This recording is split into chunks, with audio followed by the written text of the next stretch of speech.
Hello everyone! This is my second day. Hindi ako nakapag-picture nung first day kasi sobrang dilim pa. Ngayon, 9 AM yung work ko. Kahapon kasi 8 to 4. So ngayon, 9 to 5 PM. So maglalakad lang ako papuntang work mga 20 to 30 minutes. So kailangan ko bilisan. Kasi ngayon, mag-isa ko. Kahapon kasi, may mga kasama ko. Dito natin ituloy yung vlog natin kasi kanina nasa main road tayo. So, mag-isa ko lang talaga ngayon kasi day off noong senior ko o yung senpai ko hanggang Sunday. Magsasabay na naman kami pag Monday. And yeah, ayan, nakasuot-suot tayo ng jacket kasi 3 degrees ngayon. Pero, tolerable naman yung lamig. Actually, yeah, ito nabili ko nga lang sa Primark ng $16 ata yun. Na-vlog ko ata yun guys. And muna na to kasi sa kids section. Ayan. Sa kids section tayo bumibili ng damit kasi sobrang lalaki din ng mga damit nila dito. So kailangan talaga mag kids section tayo. Every time na bibili tayo sa kids section tayo bibili. And wala akong nakikita Adidas dito, Nike, ganun. So, yeah. Let's go. Samahan niyo ako. Papunta ng work. Kailangan tumakbo dito kasi baka masagasaan tayo. Ayan. Kaya ko to. Medyo nahihiya pa ako sa work. Minsan nano-nosebleed ako pag medyo hindi slow yung pagsalita nila. Kasi may mga ka-work ako na slang magsalita and minsan para ako nano-nosebleed. So, kailangan talagang makinig ng super para marinig natin. Pero all goods kasi ang babait ng mga boss ko guys. So, I'm very thankful. Mag-share ako ng experience ko sa aking first day after work ko ngayon. Kasi medyo busy pa ako. Kasi madami pa akong inaayos sa aking closet. So, I have to fix my closet first. Kaya medyo hindi ako napapakwento kasi nung first day, nag-ayos ulit ako. Pero hindi naman ako nakapagod nung first day. Pero saka na ako mag-share after work para mas clear. Doon ako sa bahay mag-share. So, medyo malapit na ako sa work. Kaya, bye guys. So, for today's vlog, samahan niyo ako. Kasi, bibili ako ng bike kung may makikita ako. Pero, doon lang sa mga charity. So, samahan niyo ako guys.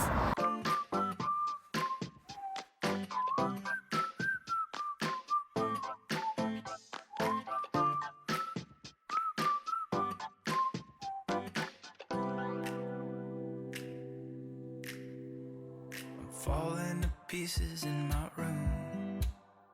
Are you coming over? That's cool. I could use a little something to do. We could go outside, take a little ride if you want to. That's cool. I did what I was supposed to. There's nothing left for me to. Andito tayo ngayon sa Poundland kasi bibili tayo ng lock ng bike. Sasabihin ko na sa inyo mamaya. So now I'm poking out my head to open windows, 'cause that's what I feel like. So for today's vlog, meron akong appointment sa bike shop. Actually, charity shop siya kasi mas mura. Yun yung pinili ko kasi kung bago man yung bibilhin natin, mas mahal. Baka aabot ng 1,000 pounds. And itong bike na nabili ko is 195 pounds lang. So kakagaling ko lang ng McDo. Kasi, dediretso ako papuntang work. Ayan. Ang kinuha ko is wrap of the day. Actually, dapat isa lang. Kasi kung wala kang pera, yun dapat yung o-orderin nyo, guys. Dahil wala akong pera. Pero dalawa pa din yung kinuha ko kasi hindi ako nag-breakfast. And lunch na, guys. So, yun na yung breakfast and lunch ko. And kakainin ko na lang siya sa work. So, pumunta ako doon sa charity shop na sinasabi ko. Nung last kasi, pumunta ako doon sa charity shop na yon. And then, kailangan pala magpa-appointment. So, chinek ko yung website nila. Andun lahat yung mga details. So, in-email ko na lang. And then, nagpa-appointment ako. So, ngayon yung appointment ko. Kasi, pwede naman siyang i-check. Pwedeng hindi muna bilhin pag may nakita kang something.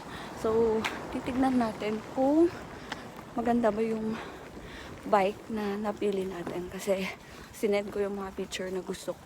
So, i-check natin ngayon. Yun lang guys. Kaya kung may mga gusto kayong bilhin, kailangan nyo munang i-check yung mga website, yung mga Facebook nila, para malaman nyo kung kailan yung opening, kailangan ba ng appointment, ganun guys. Kasi yung akin, chinek ko lang sa Google and then, pinuntahan ko na agad.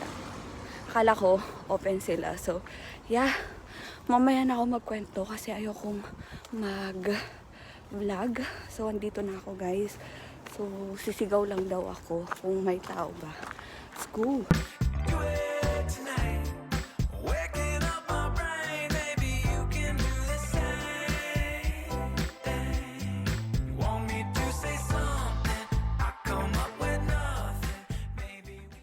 Nakuha ko na yung bike guys. Nahiya ako mag-vlog. Tinanong ko naman kung pwedeng mag-video. Pwede naman. Pero, nahiya ako. So, yung bike na lang yung binidyohan ko. Ayan po. May resemblance sa Japan bike. Of course. We need this para pag mag-grocery ako. Meron akong paglalagyan. And dito sa likod guys, meron din. So, bibili pa tayo ng mga tali-tali kung pwede. Pero buti na lang hindi ako bumili sa Poundland kasi nag-asa ko kung pwedeng bumili ng lock. So, ito, iisang susi lang. So, okay na din. Pero 2 pounds. Pero mas mahal kasi sa Poundland kasi nga, mas shorter. Ito, mas longer. So, pwede natin gamitin to. And then, they also have free. Ayan, kinuha ko. Actually, walang black. May mga black pero pang bata. So, ito na yung nagustuhan ko. Okay na din guys. Para safe kung maggagala-gala man tayo. And then, they also have this one. I think this is a bag. So, free din nila ito. And, all naman is good. Para siyang bago. And hopefully, hindi siya masira agad kasi medyo mahal yung pagkabili natin. Kasi nga, 195 pounds yung ito. Hindi ko alam kung bakit mahal siya. Pero yung mga ibang bikes, merong 60, may 90, meron pang 50. Ito talaga yung napupusuan ko kasi mas kamukha niya yung mga bike natin sa Japan. So, nag-iisip ako, nung naglalakad ako pupunta dito, nag-iisip ako ng pangalan. So, ang ipapangalan natin dito is Tokyo. Ayan. This is Tokyo. Nice to meet you, Tokyo. So, Tokyo yung papangalan natin kasi doon ako nagstay ng 3 years. And, actually, Chiba. Pero mas okay na din na Tokyo para mas cool. Ayan. And, okay na tayo. Hindi ko na alam kung anong ikukwento ko sa inyo. Pero ngayon, pupunta na ako sa work. Diretso na ako doon. Kahit maaga ako. Kasi, hindi ko alam kung paano yung way doon. And yung net ko is 5 pounds lang. Ilang gig lang yun. So, sana maabutan ko yung papunta doon. Kasi baka maubos agad-agad yung ating internet or yung data natin. Ay, nakalimutan pala akong sabihin sa inyo, yung pinuntahan kong charity shop ng bike is that lahat ng makukuha nila, like yung binayad ko na 195, mapupunta sa charity. So, all goods kasi parang nag-donate tayo ng pera para sa mga nangangailangan and sa charity guys. So, goods na yon. So, yung bike na ito pala, nakalimutan ko, it's Ridgeback Rapid Meteor and it is black. Hindi ko alam kung anong brand ito, pero kahit dito sa mga handle, it is Ridgeback. And then, ayan, yun lang naman. And then, ito is Cell Royal, yung kanyang upuan. Ito, Alpine. Hindi ko alam kung anong mga brand yan, kasi hindi naman ako mahilig sa bike. mahilig ako magbike kasi nandun ako sa Japan. Pero yung mga normal bike lang. So, kaya ito din yung pinili ko. Hindi siya yung parang mga mountain bike kasi ang gusto ko is for transportation ko. Papuntang work lang siya, guys. And papuntang grocery. Yes naman! Nagbabike tayo dito sa UK.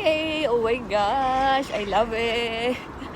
Hindi ko lang alam kung ano yung rules. Hindi ko alam kung sa road ba ako. Pero pag may tao, nag-stop ako. Kasi baka mahuli tayo. Babasahin ko pa lahat. Kasi kailangan natin malaman lahat ng rules. Pero as of now, dito muna tayo sa gilid-gilid. Lalo na pag walang tao. Dito muna para mas safe. Kasi kung sasabayan ko yung mga kotse, hindi ako safe, guys. Hindi ko pa kayang sabayan. Guys, hindi ko alam kung tama ba itong ginagawa ko. So, dito tayo dadaan. Kasi nga, hindi na tayo makapag-cross dyan. Doon sana sa isang side. Pero, walang crossing.